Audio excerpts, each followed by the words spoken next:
At this point in time, no one's even expecting us to show up. Big Chief, cast member of the hit show Street Outlaws, has suffered a devastating tragedy that has left fans heartbroken. The racer has faced a life-changing event that has forever altered his future. But what harrowing ordeal has Big Chief endured? And how has this affected his life and career? Join us as we uncover the emotional story. Before fame, before fans, before the name Big Chief ever echoed through television speakers, there was a boy and an engine. Justin Shearer grew up on noise, oil, and motion.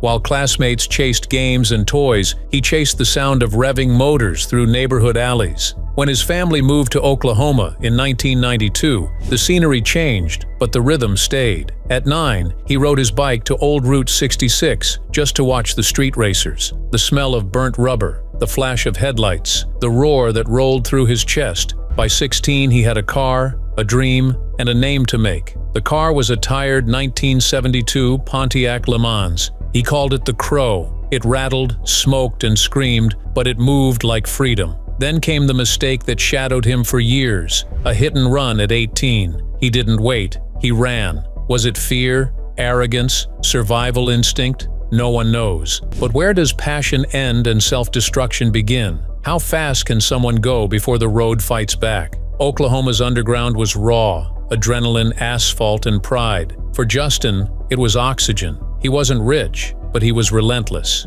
While others polished chrome, he polished skill. Each night he studied the older racers, how they launched, how they lost, how they hid fear behind sunglasses and smoke. He wasn't there for approval, he was there for education. Soon, the Crow began winning. The nickname followed, Big Chief, a title earned, not claimed. He became the quiet enforcer of the 405 list, the man everyone measured themselves against. But respect brings pressure. When everyone watches, mistakes get louder. And when authority listens, every roar sounds like rebellion. He learned the trade's trinity: build, break, rebuild. He also learned its cost, time, risk, and isolation. Was it obsession or purpose? Pride or escape? Whatever it was, it pushed him faster. And as word of the 405 spread beyond Oklahoma, another kind of power approached. A network camera lens, disguised as opportunity. Discovery Channel arrived promising authenticity. Real cars, real races, real people. For Big Chief, it felt like vindication. For years, the streets were called criminal. Now they'd be called culture. At first, the show captured the truth. Late-night calls, burned tires, bruised egos. America loved it.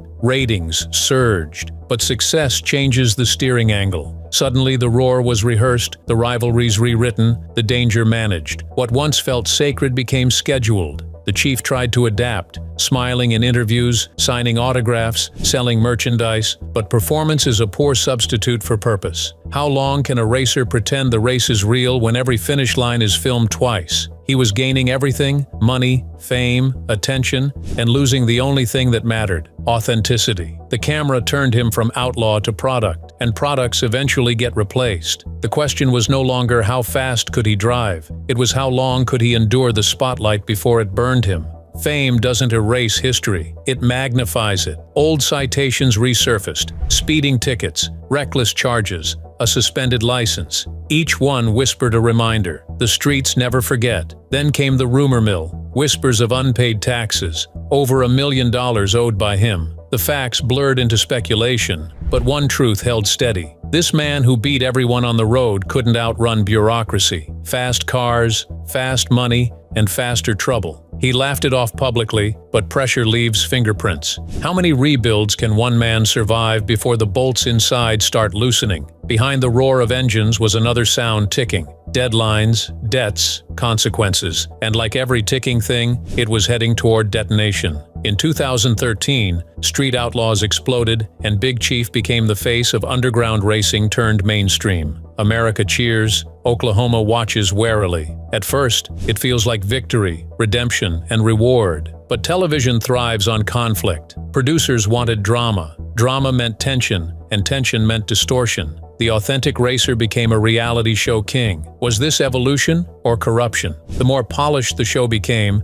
the less real the racing felt. The man who once lived for unfiltered asphalt was now filtered through sponsorships and scripts, and the more he smiled for the camera, the more he disappeared behind it. Every episode ended with a winner, but who was actually winning? It was supposed to be another headline race, the Crow rebuilt, Chief confident, cameras rolling, but the launch went wrong, and before anyone knew it, the front end lifted, the car twisted, and gravity reclaimed what fame had borrowed. Metal screamed, glass shattered, and the world inverted on an unforeseeable crash. Even though he survived, the survival isn't recovery. Behind the jokes was fear, behind the sunglasses, concussion. He kept racing anyway because stopping meant admitting weakness. Another tragedy brushed closer as one ended. A friend from the 405 crew crashed mid-run. The driver barely survived and Chief watched the wreckage, haunted by a medic's words. 2 feet left and you'd be gone. Each night after, he stared at the car that almost killed the driver in his head and whispered, "One day, it's going to be me." But little did he know, the next wreck wouldn't come from asphalt. It would come from life itself. The faster the fame, the sharper the fracture. Behind the scenes, the brotherhood that built the show began to crack. Murder Nova, Daddy Dave. Old friends turned uneasy rivals. Producers loved the tension, but Chief hated the fakery. Off camera, his marriage faltered. Ali had been there since the garage days, cheering from the sidelines. Now she was cheering alone. "I gave everything to the street," he admitted later, "and had nothing left for home. Love, loyalty, and livelihood. He lost all three in slow motion. Divorce followed. Headlines buzzed. Rumors of new partners, new distractions, new debts. The details mattered less than the truth underneath. The man who conquered chaos couldn't control peace. He could fix an engine, not a relationship. He could tune horsepower, not heartbreak. And the silence that followed wasn't from an idle car. It was from exhaustion. When passion turns to burden, what's left to drive for? Fame doesn't end with a crash. Sometimes it fades with silence. The glow that once followed Big Chief began to flicker. Fewer interviews, shorter appearances, longer pauses between races. The roar of engines was still there, but something underneath had shifted. He'd built an empire on passion, pressure, and performance. Now all three were collapsing under their own weight. The show that once felt like brotherhood was turning into business. Every decision required a meeting. Every argument required a camera. What had started as authenticity had become an obligation. Big Chief felt the distance growing, between him and the crew, between him and the street, between him and himself. He'd walk into the garage surrounded by trophies and memories and feel none of it. How does a man who built his life on adrenaline live without it? How do you keep racing when the finish line no longer means anything? And then, one day, he was gone. No farewell episode, no send-off, no warning. The 405 list kept rolling, but the man who built it wasn't behind the wheel. Online forums filled with questions. What happened? Where did he go? Was it injury, protest, or something darker? Weeks later, he spoke, calm, almost detached. "I wasn't happy with what it became." He meant the show, the system, maybe even himself. He'd spent years trying to keep racing, loyalty, and truth in the same lane, and lost traction on all three. Walking away looked like defeat, but maybe it wasn't. Maybe stepping off the line was the only way to survive the race. Freedom, fallout, and uncertainty followed. Without the cameras, money slowed. Without the show, visibility vanished. Without the thrill, purpose blurred. Was it rebellion or relief? A fall or a reset?